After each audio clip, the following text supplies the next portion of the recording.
Ooh, oh, wait a minute. What is going? Oh, toe in, no start, guys. Okay, now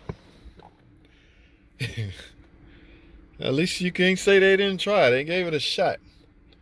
I think the reason they stopped was they found out that guys, some of the minivans, I don't know, '08 model have a recall on them. Oh my goodness, they busted all into this. Somebody really trying to figure out. Yes, there's a recall on. You get a whole new Skim module and a key. There's a glitch inside of the module that was causing the van not to start, not to crank. Not just the van, some of the cars too in the '08 model year range between '08 and 10. R03 recall is what I'm referring to. So I want to think this guy tried to or was diagnosing a no crank, no start, and got to this point and finally realized, wait a minute, let me stop. I think it's a recall. Or somebody got in his ear. But it looks like, yeah, this is how you go about replacing it. So it looks like he started, found out it was a recall, and he stopped. Well, lucky guy. He was exactly right.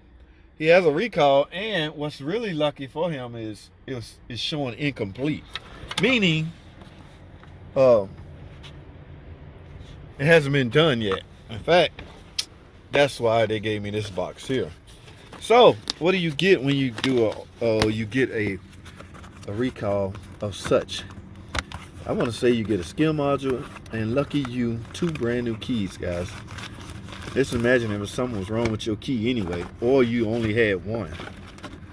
Yeah, lucky you. You get 2 new keys and a complete Skim module. Okay, now my job, Chrysler's paying me to install this, program this, but let's just say if it's not his problem, guys. See, that's the thing we're up against. Yes, there's a lot of things that can cause no crank, no start. A Skim module is one of them, but let's just assume that it's not his problem. In fact, I got a dead battery, so I'm gonna have to jump this thing off. But I have to do my part. I have to program it per, you know, the instructions. Okay, this recalls are safety issues. The recall devices are a safety issue, guys. So yes, let me do that. Let me do just that. Get this thing installed and programmed, and we're gonna go from there, guys. Stay tuned. All right, guys, welcome back. Guys, let me go over something with y'all right quick, guys. This van here, the one I'm working on, that's getting the 2 new keys and the Skim. Guys, there's some fishy stuff going on here, right? I think I talked about this a while back on a video. This car was towed here from another shop. So I want y'all to think about this for a second. I'm not putting nobody on blast because really, you can't see nothing but the dash. Think about this for a second. A customer take their car to a shop, or tow it to a shop in this case, because it's a no crank, no start. The shop charges them, I don't know, $5, $6, even $1,000 to fix it. Shop get in here and find out, whoa, it needs some big parts. It needs some parts that's a recall. Instead of the shop owner telling the customer, ma'am, you have a recall, but still charging them. I'm against not giving that shop something for their attempt. Right, they still should get paid. But instead of the shop doing that, they want to sneak. Get this, guy. They sneak and have the car towed to the shop, to another shop, say a dealership. So this repair order basically had no customer name on it. Just from what I think, I gather is they trying to hide it from the customer, because at the end of the day, they gonna get the shine, they gonna get the credit. See, we got you going, ma'am. Yeah, we got you 2 new keys and a Skim module. Poor customer had a recall all along, but the customer didn't know that.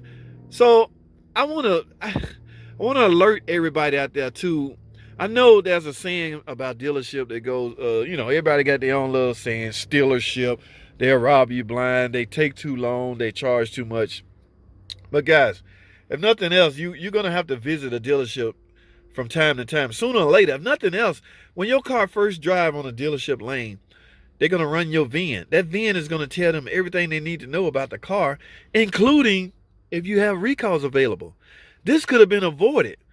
All right. Now, the normal process is Chrysler would mail out letters, recall notification to the customer. But it's been 12 years, almost 14 years. So the chances of that happening is slim to none.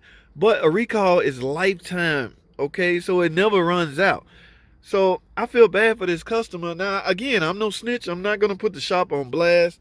I'm not going to hunt the customer down and tell them. I'm not going to do anything. I'm going to do what I'm being paid to do.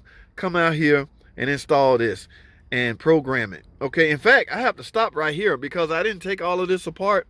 I'm not liable for putting it back together. So they're going to come. They don't even have a freaking battery under the car. My jump box is tied to it. So they're going to come either with a tow truck or basically now they can drive it. All right, because this happens to be their problem. Remember in the beginning I was saying, what if this is not their problem? Yes, this is the reason why they won't crank. After I installed this Skim module and programmed it, I now have cranking. All right, so, but it just amazes me how there's still some public consumers out there that are not aware of the fact that they have recalls. Look, you hear that? Door lock. She get 2 new keys and a new Skim module. I really want to know what that other shop charged them, guys. I'm no snitch. Don't get me wrong. Shops have to find a creative way to make money, but I don't know.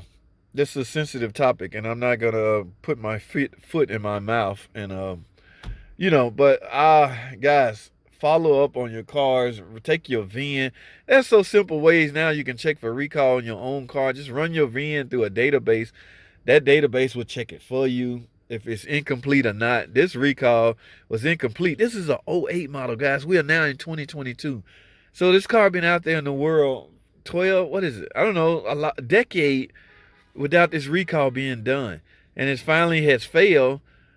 They take it to an independent shop. Let's just say Mike Smith Automotive. Mike get it. Man, we're going to need $1,000 to start. Okay, because I really want my car. Then she approve it. And here it is told. Oh, it's crazy, man. But that's all I got, guys. I don't want to. Let me take my stuff. Let me get out of here. I don't want. No, I am done. I've done my part. I'm going to get them their keys. 2 new keys. Turn in. I think I have to turn in this old Skim module. Let me grab my scan tool out of here. Blah, blah, this, blah, blah, that. I am done. Guys, that's all I have. Y'all put in the comment what y'all think, and was that wrong? Okay, is that a scam? Because I'm going to name the title of this video something like scam related. Because in my opinion, that's what it is.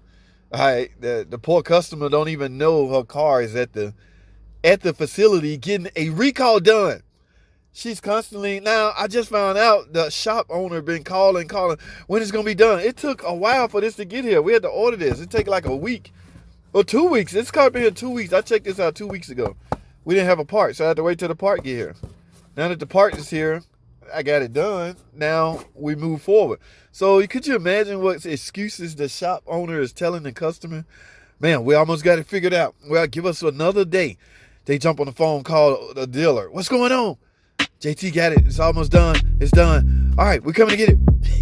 It's crazy. I got to go before I put my foot in my mouth. That's all I have, guys. Thanks for watching.